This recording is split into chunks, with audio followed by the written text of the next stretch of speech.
A continuación, Entre Leyes y Emociones, programa mixto, informativo y de opinión, transmitido en horario todo usuario. Es una producción nacional de Lili Pais y Antonio Vargas Pacheco.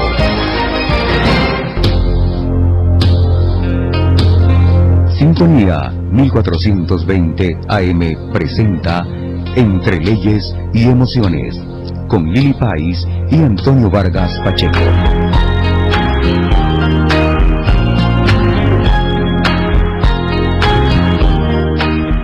Radio Sintonía 1420 AM presenta su programa Entre Leyes y Emociones, un programa para brindar asesoría gratuita en materia jurídica y en el desarrollo de la inteligencia emocional, con contenido de responsabilidad social. Le estaremos acompañando en los controles, Marcos González, en la dirección del programa, la doctora Ana Mireya Obregón, en la coordinación de producción, Toti López Pocaterra, en la locución, Lili Pais, y quien les habla, Antonio José Vargas Pacheco, certificado de locución número 54872. En materia de publicidad, Entre Leyes y Emociones les llega a ustedes gracias al escritorio jurídico Vargas Pacheco y Asociados, 25 años de experiencia construyendo soluciones. En el programa de hoy vamos a hablarles sobre la ayuda humanitaria como medida de protección de los derechos humanos. Hola a todos, bienvenidos, mis saludos a todos los oyentes, desde aquí, desde su programa Entre Leyes y Emociones. Es un gusto para mí compartir todos los martes a esta misma hora, 12 del mediodía, hora de Venezuela, y 11 de la mañana, hora Miami, con todos ustedes y con mi compañera coach profesional Lili Pais, quien se encuentra en el estado de Florida, en la ciudad de Miami, de los Estados Unidos de América, y quien no podrá hoy estar con nosotros por motivos personales de urgencia, pero la tendremos de nuevo en nuestros próximos programas, todos los martes como siempre. Pero antes de iniciar con nuestro programa, queremos agradecer la preferencia que siempre han tenido todos ustedes, ya sea desde sus trabajos, desde sus hogares o donde quiera que estén. Y también recordarles que nos pueden seguir por nuestras redes sociales, Entre Leyes y Emociones, por Facebook, Instagram y por Twitter. Allí podrán conseguir información sobre todos los temas relacionados con lo que exponemos en la radio. Bueno, hoy vamos a tratar entonces este asunto tan importante y que está hoy en el tapete de todos los diarios, de todos los noticieros, como lo es el de la ayuda humanitaria para Venezuela como medida de protección de los derechos humanos. Y hoy vamos a tener un invitado muy especial, como lo es el doctor Julio Simón Castro, quien es médico, infectólogo, internista, especialista en infectología y especialista en medicina interna, profesor del Instituto de Medicina Tropical de la Universidad Central de Venezuela, y quien también tiene otros estudios de posgrado, como posgrados en estadística en Harvard, Boston, y quien estará asesorándonos y brindándonos orientación en el tema de cómo se puede coordinar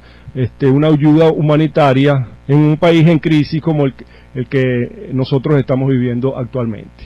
Antes que nada, yo quiero darles una pequeña información sobre el papel que juega la ONU en este tipo de situaciones. Como bien sabemos, la Asamblea Nacional de Venezuela solicitó formalmente a la Organización de las Naciones Unidas activar la ayuda humanitaria para Venezuela. El documento fue compartido por el señor Juan Guaidó y tuvo como destinatario a Antonio Gutiérrez, secretario general de las Naciones Unidas.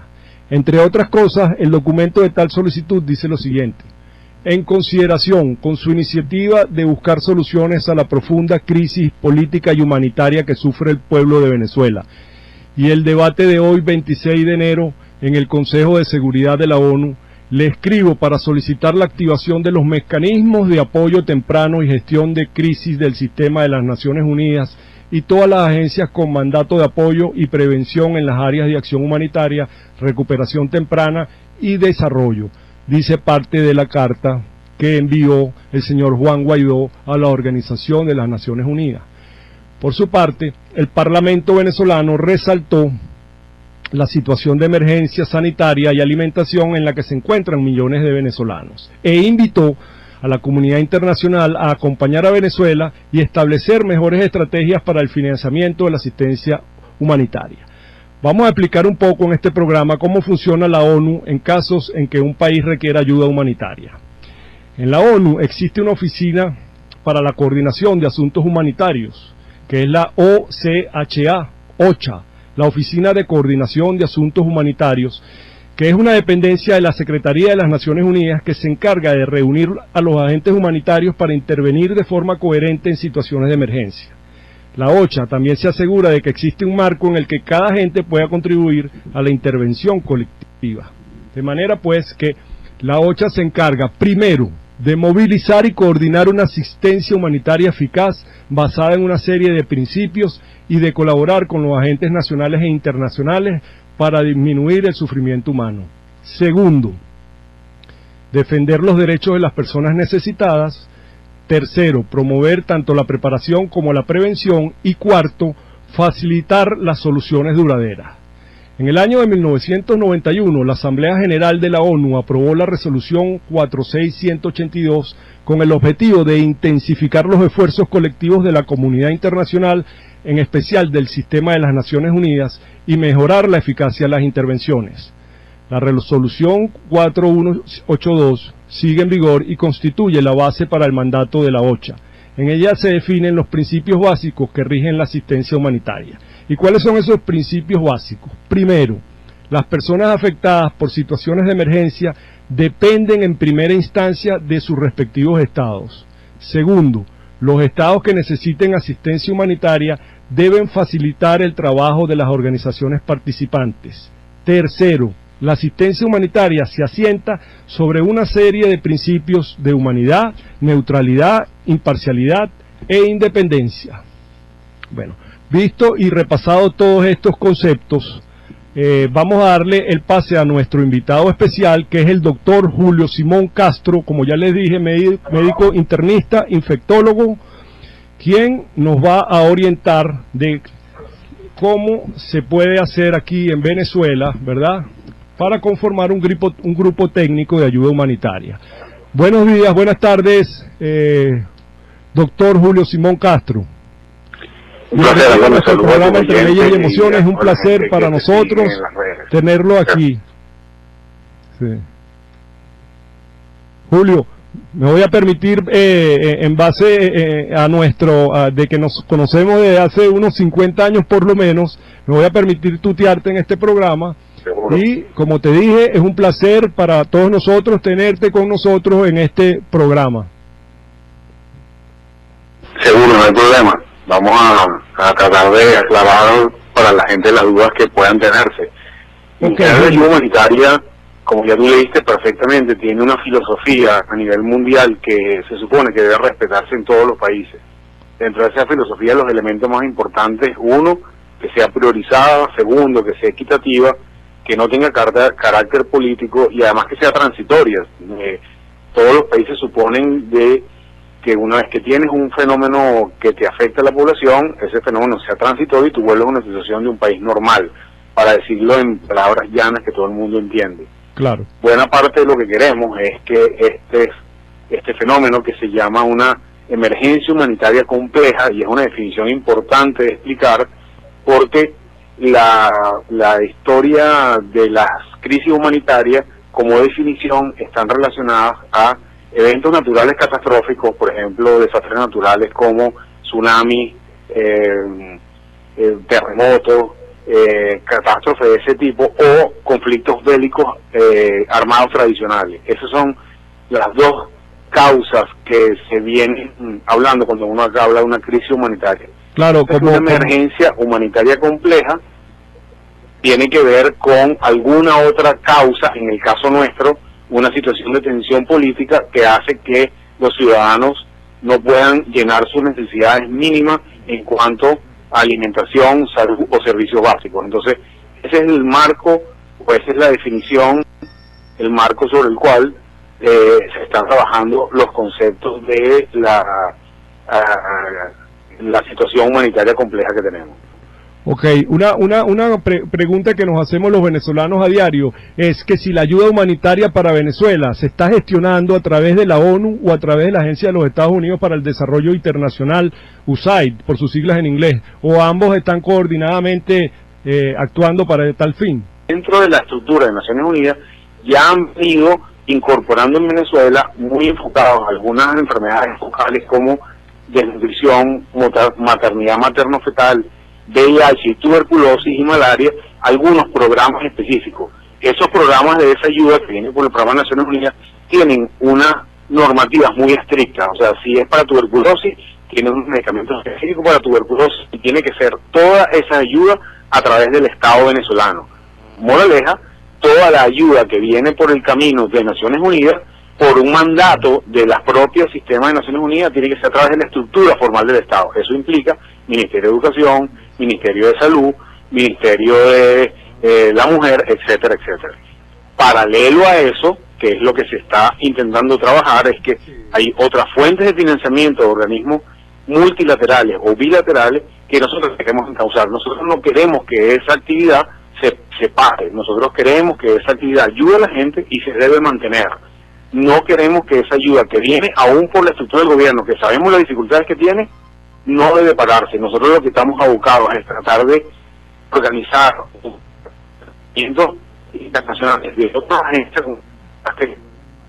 la Comunidad Económica Europea es otra, los propios gobiernos de otros países directamente han ofrecido ayuda en algunos sitios con insumos, en otros sitios con fondos, en otros sitios con asistencia. La asistencia implica recursos humanos y transmisión de conocimiento. Entonces lo que se quiere es complementar a la ayuda muy poquita que ha venido entrando en términos del impacto que tiene sobre la población a otras áreas de ayuda con otros financistas que puedan tener un desarrollo mucho más potente, porque si yo tendría que dar una cifra de la necesidad que hay, solamente la ayuda que ha entrado hasta ahora puede cubrir quizás un 4 o un 5% de esa necesidad. Por lo tanto, tenemos una brecha entre el 5% y el 100% de necesidad que se intenta cubrir por la ayuda humanitaria formal, pero los fondos financieros todavía no están absolutamente disponibles. Hasta ahora solamente tenemos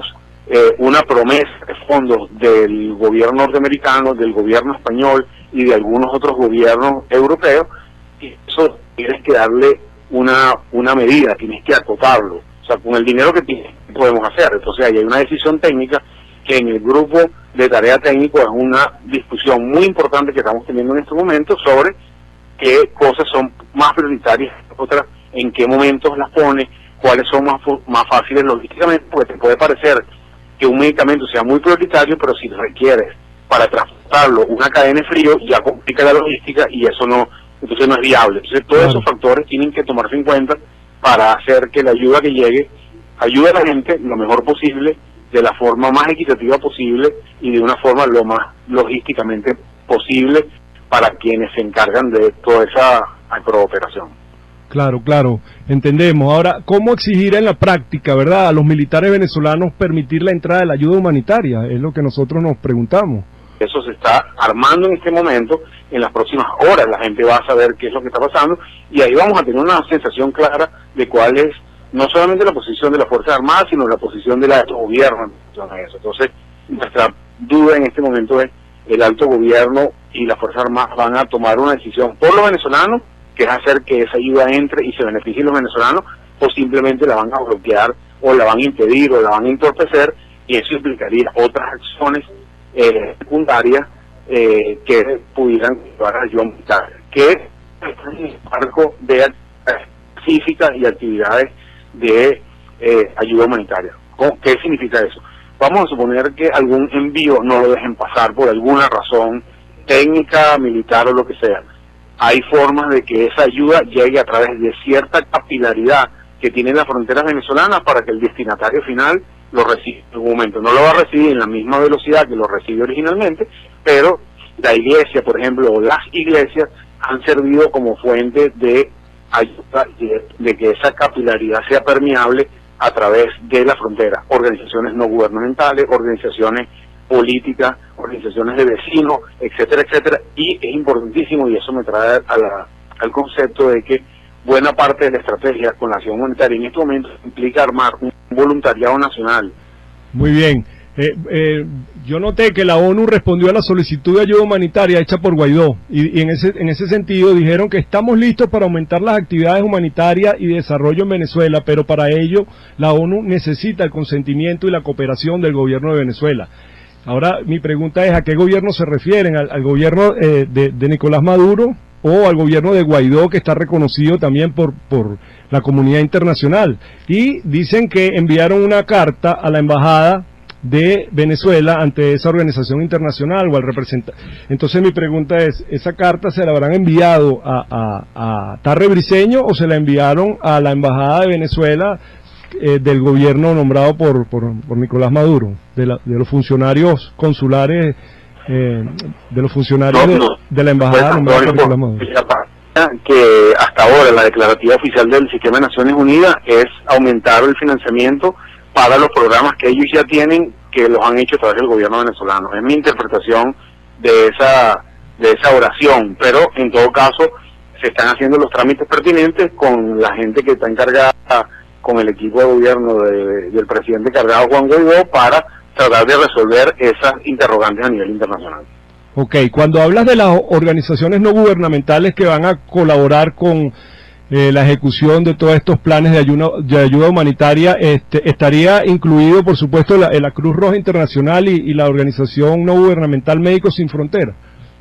Fíjate, las organizaciones internacionales, por el momento, estamos todavía en una fase de conversación con ellas. Nosotros hasta el momento hemos contado, no por ahorita, ya tenemos contando años con organizaciones no gubernamentales que hacen ayuda humanitaria a nivel internacional. En el tema de las internacionales, ahí hay un tema de lobby político, porque la Cruz Roja Internacional solamente puede intervenir en determinadas circunstancias y ellos tienen que declarar esas circunstancias para que empiecen a operar en términos reales. Médicos Sin Fronteras tiene actividad en Venezuela hace ya un par de años con algunos proyectos muy específicos, pero hay un tema de visibilidad, hay un tema de riesgo político para esas organizaciones y hay que discutir con ellas, y eso tienen que hacerlo los altos voceros políticos, cuál va a ser su actitud en relación a eso, que puede ir desde una ayuda sin condiciones hasta una operación menor en términos de ayuda humanitaria en algunos nichos específicos del área de la ayuda humanitaria, pero eso no está definido todavía porque implica alguna interacción con esas organizaciones. Claro. Y en materia de salud, por ejemplo, en Venezuela existe una crisis muy grande con respecto a todas estas las vacunas antivirales, retrovirales, vacunas antipolio, sarampión, malaria. Entonces tenemos falta de insumos, falta de insumos quirúrgicos, pacientes que necesitan diálisis. ¿Será que factible que venga, digamos, un buque hospital como el que vino anteriormente a atender esta crisis humanitaria y de salud que existe en Venezuela? Es una de las opciones que se ha manejado, o sea, hemos trabajado todas las opciones, desde el menudeo por ejemplo, las parroquias de la Iglesia Católica a nivel nacional, hasta operaciones con barcos hospital que tienen otros países en nuestro país. Todo eso se ha barajado.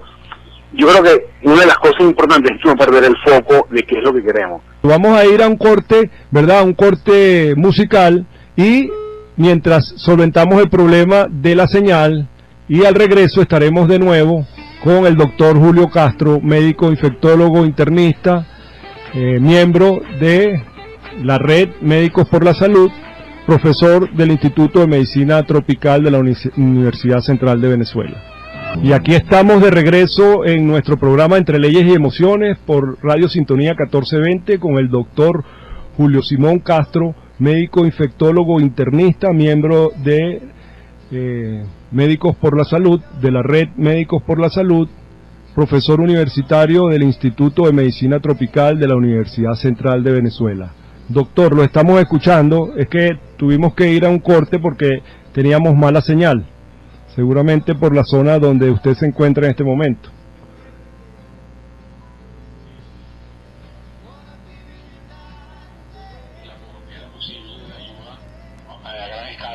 barco hospitales. Ciertamente es una posibilidad, es una de las que se han barajado, no es la única, y hemos evaluado diferentes opciones que van a ser de alguna manera progresivas dependiendo de la capacidad de ayuda que tienen nuestros amigos que están fuera y la capacidad operativa que se tenga dentro del país. Eso es una ecuación que hay que ir resolviendo.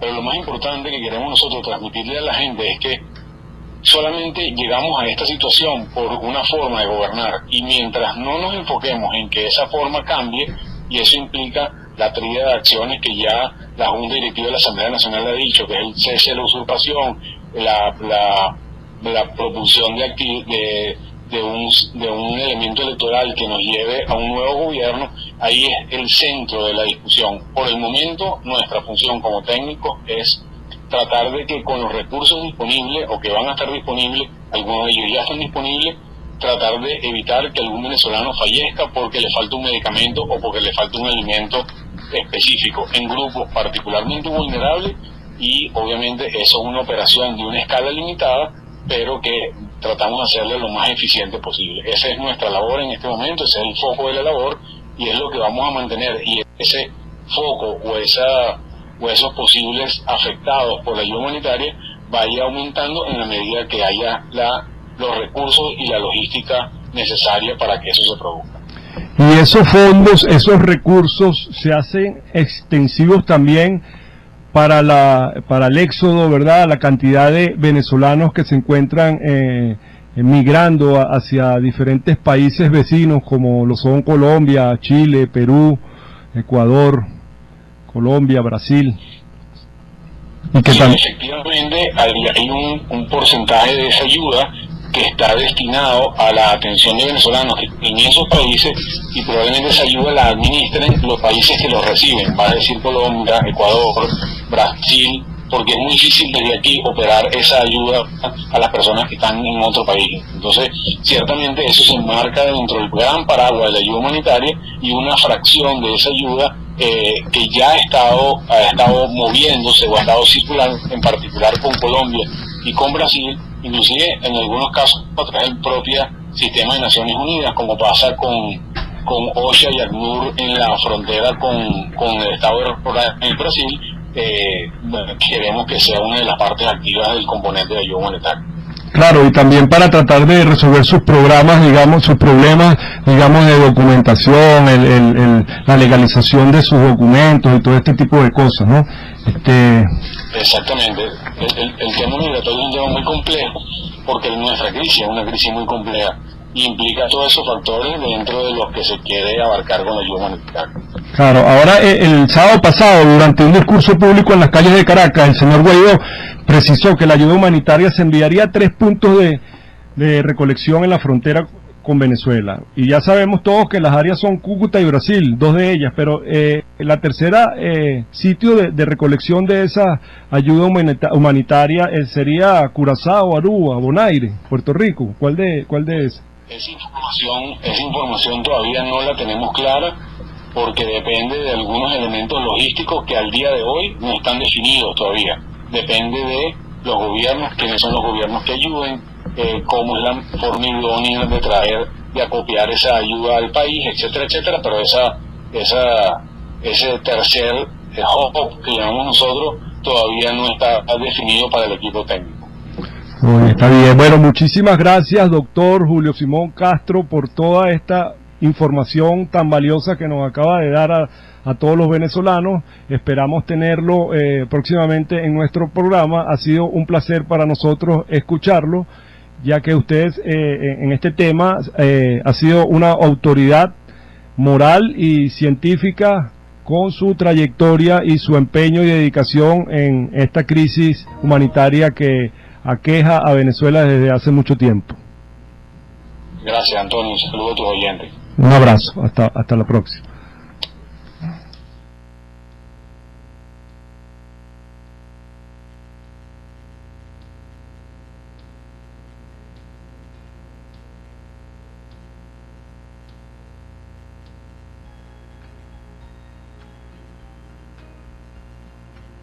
El que tiene la oposición y el equipo designado por el señor Juan Guaidó para atacar este problema que nos afecta a todos los venezolanos. Vamos a ir a un corte de la emisora y ya regresamos con este programa, con el tema de la ayuda humanitaria y como protección de los derechos humanos en Venezuela. Y continuamos en nuestro programa Entre Leyes y Emociones, tratando el tema de la ayuda humanitaria como medida de protección de los derechos humanos en Venezuela. Estuve entrevistando al doctor Julio Simón Castro, médico internista, infectólogo, profesor universitario del Instituto de Medicina Tropical de la Universidad Central de Venezuela y miembro activo de la Red Médicos por la Salud, quien nos estuvo explicando cuáles son los planes y las estrategias que se tienen en materia de salud y asistencia de sanidad social.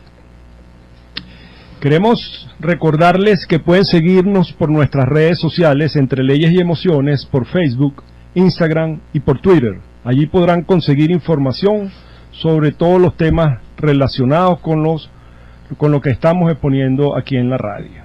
Y una de las preguntas que nos hacemos todos los venezolanos es ¿qué pasará cuando llegue la ayuda humanitaria y toque las puertas de Venezuela? ¿Permitirán los militares venezolanos la entrada de tal ayuda o no la permitirán? Tratarán de entrar, digamos, por la fuerza los militares de la coalición internacional. A tal efecto, el abogado político, embajador de Panamá ante la OEA y primer alcalde de la capital de Panamá, Guillermo Cochés, indicó en su cuenta en Twitter que la ayuda humanitaria en Venezuela será ingresada por militares venezolanos exiliados y que si las fuerzas que apoyan al régimen de Maduro lo impiden, solicitarán apoyo internacional. Es importante señalar que, como estuvimos hablando y conversando con el doctor Castro, de los fondos que se recaben, de las donaciones que están haciendo los países y distintos grupos, ONG, organizaciones no gubernamentales y hasta particulares, parte de esos fondos van destinados a la población que está migrando a otros países, ¿verdad? Ese grupo de migrantes, ¿verdad?, que está yendo a Colombia, Perú, Brasil, Ecuador, Chile. Existen 95 organizaciones que están cubriendo todos esos países y se está trabajando conjuntamente a fin de establecer una respuesta integral a todas esas necesidades de millones de migrantes y refugiados de Venezuela. Este es un esfuerzo que está coordinado por ACNUR, la agencia de la ONU para los refugiados, y por la OIM, que es la Organización Internacional para las Migraciones. Fue lanzado en Ginebra, ¿verdad?, un plan regional de respuesta para refugiados y migrantes, el cual es, en sus siglas en inglés, es RMRP, y es el primero de este tipo en las Américas. Es un plan operacional con una estrategia y un formato de coordinación destinado a responder a las necesidades de los venezolanos que se encuentran en movimiento y que asegura su inclusión social y económica en las comunidades que lo reciben. El RMRP, que es también un llamamiento de fondos, se enfoca en 4 áreas claves. Primero, la asistencia de emergencia directa. Segundo, la protección. Tercero, la integración socioeconómica y cultural. Y cuarto, el fortalecimiento de las capacidades en los países de acogida. Este plan es un llamamiento a la comunidad de donantes, entre ellos diversas instituciones financieras internacionales y actores de desarrollo, los cuales pueden jugar un rol fundamental en la situación actual para que aumenten su apoyo a refugiados y migrantes en la región y en las comunidades de acogida que le han abierto los brazos. Y uno de los problemas más graves que se tienen en los países donde hay crisis humanitarias, porque recordemos que tal y como lo explicó ahorita el doctor Julio Castro, existen dos razones, ¿verdad?, que generan crisis humanitarias en los países. Uno son los desastres naturales y dos son los hechos que provienen de los seres humanos, como por ejemplo los conflictos armados. Y para nadie es un secreto que en Venezuela existe un conflicto interno, y aquí existen colectivos, existen milicias, existe una oposición que está protestando, y de alguna manera eso puede considerarse un conflicto armado. Y el pueblo tiene un sufrimiento, y el pueblo es inocente, y si a eso se le añaden que existen restricciones o negativas de quien detenta el poder para el acceso a la ayuda humanitaria, eso se convierte en un problema, porque se hace una restricción y una negativa al personal humanitario en las poblaciones civiles que necesitan de esa ayuda, y eso se utiliza como base en las negociaciones políticas y como un medio para aumentar el suplicio de los civiles. Muchas veces se producen en algunos países, y es posible que eso suceda en Venezuela, ataque a los trabajadores de asistencia humanitaria. Muchas veces son ataques deliberados, planificados, que restringen el espacio humanitario y comprometen los programas de socorro. Los riesgos para los civiles se ven aumentados por la proliferación de armas ligeras y pequeñas que se venden ilegalmente en el mercado o se difunden entre grupos armados o milicias a través de los puestos en las fronteras y al amparo de las autoridades poco competentes para castigar esas situaciones delictivas. Además, en las economías de guerra se ofrecen el control de valiosos recursos naturales, los cuales es un atractivo para muchas personas. Los venezolanos, como todos sabemos, están pasando hambre. Hay falta de acceso a cuidados médicos, inseguridad, amenazas, temor. Son familias, mujeres solas, niños, jóvenes de ambos sexos, todos ellos en condiciones de extrema vulnerabilidad. La única opción que muchos de ellos tienen es irse del país, a veces debiendo caminar durante días, buscando una vida digna y la posibilidad de construir un futuro. Esta crítica situación se ha visto exacerbada por la falta de medios de vida, lo cual expone a los refugiados y migrantes a todo tipo de explotación. Si bien los venezolanos han estado abandonando el país durante años, estos movimientos han aumentado en el 2017 y se aceleraron muchísimo más en el 2018. De acuerdo con estimaciones de las que se dispone, un promedio de 5.500 personas han abandonado el país cada día en el año 2018. Es ahora vital que estabilicemos la grave situación humanitaria que afecta a los millones de venezolanos en búsqueda de protección y albergue en todo el continente. El llamamiento lanzado hoy pone de relieve la urgencia de esta compleja situación, la cual evoluciona con mucha rapidez, y la necesidad de que las comunidades de acogida reciban apoyo. Hacemos un llamado a la comunidad de donantes para que apoye generosamente este plan regional. Se necesita desesperadamente contar con la solidaridad y una responsabilidad compartida por parte de la comunidad internacional, no solamente para con los nacionales de Venezuela, sino también para con los gobiernos y los ciudadanos que están en los países de destino. Vamos a un corte musical y al regreso estaremos continuando con este interesante tema.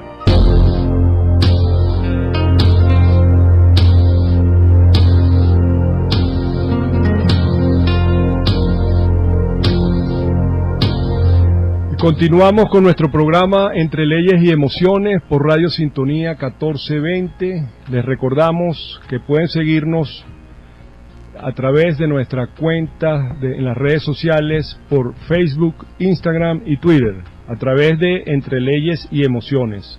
Y nuestro programa todos los martes a las 12 del mediodía, hora Caracas, y 11 de la mañana, hora Miami.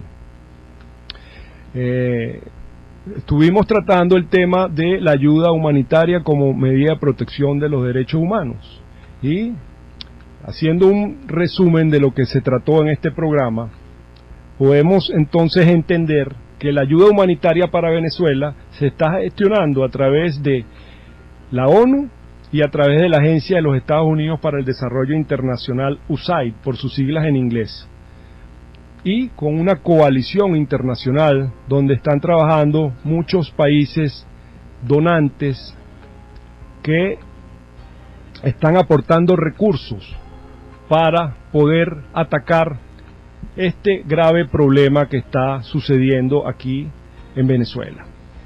Como ya les dijimos, el sábado pasado, durante un discurso público en las calles de Caracas, el señor Guaidó precisó que la ayuda humanitaria se enviaría a 3 puntos de recolección en la frontera con Venezuela, y las áreas son Cúcuta, Brasil y una isla no especificada.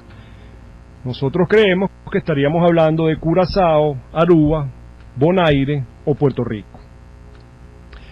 En esta operación están participando muchas organizaciones no gubernamentales, tanto en el ámbito internacional como en el ámbito nacional. Y siempre en este tipo de ayudas, las organizaciones internacionales que más participan son la Cruz Roja y, en materia de salud, muchas veces la ONG Médicos Sin Fronteras. También hemos visto cómo el abogado político embajador de Panamá ante la OEA y primer alcalde de la capital de Panamá, Guillermo Cochés, indicó en su cuenta en Twitter que la ayuda humanitaria en Venezuela sería ingresada por militares venezolanos exiliados y que si las fuerzas que apoyan al régimen de Maduro lo impiden, solicitarían apoyo militar internacional. Asimismo, nosotros explicamos que en la Organización de las Naciones Unidas existen 3 principios básicos que rigen la asistencia humanitaria. Esos principios básicos son, en primer lugar, que las personas afectadas por situaciones de emergencia dependen en primera instancia de sus respectivos estados, y que si sus estados o los gobernantes de sus respectivos estados no están en la capacidad de atender las situaciones de emergencia, entonces deben facilitar el trabajo a las organizaciones participantes. Y ese es el segundo principio, que los estados que necesiten asistencia humanitaria deben facilitar el trabajo de las organizaciones participantes. Y el tercer principio es que la asistencia humanitaria se asienta sobre una serie de principios de humanidad, neutralidad, imparcialidad e independencia.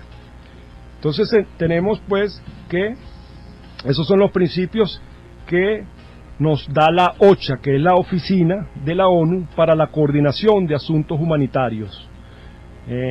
Por sus siglas en inglés es OCHA, OCHA, que es una Oficina de Coordinación de Asuntos Humanitarios.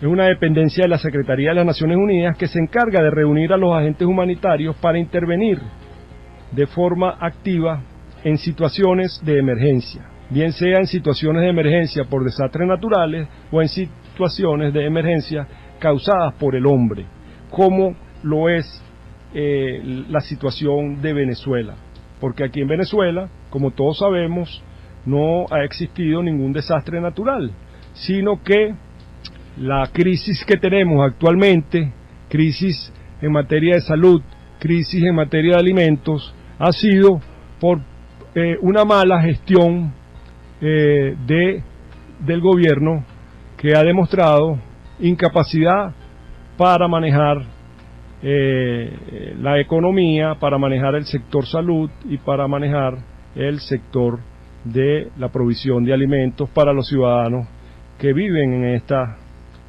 comunidad venezolana. Pues ya hemos llegado con esto al final de nuestro programa.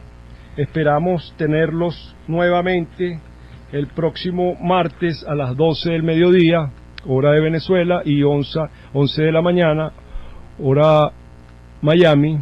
Y los estuvimos acompañando en los controles Marcos González, en la dirección del programa la doctora Ana Mireya Obregón, en la coordinación de producción Toti López Pocaterra, en la locución Lili Pais, y quien les habla Antonio José Vargas Pacheco, certificado de locución número 54872.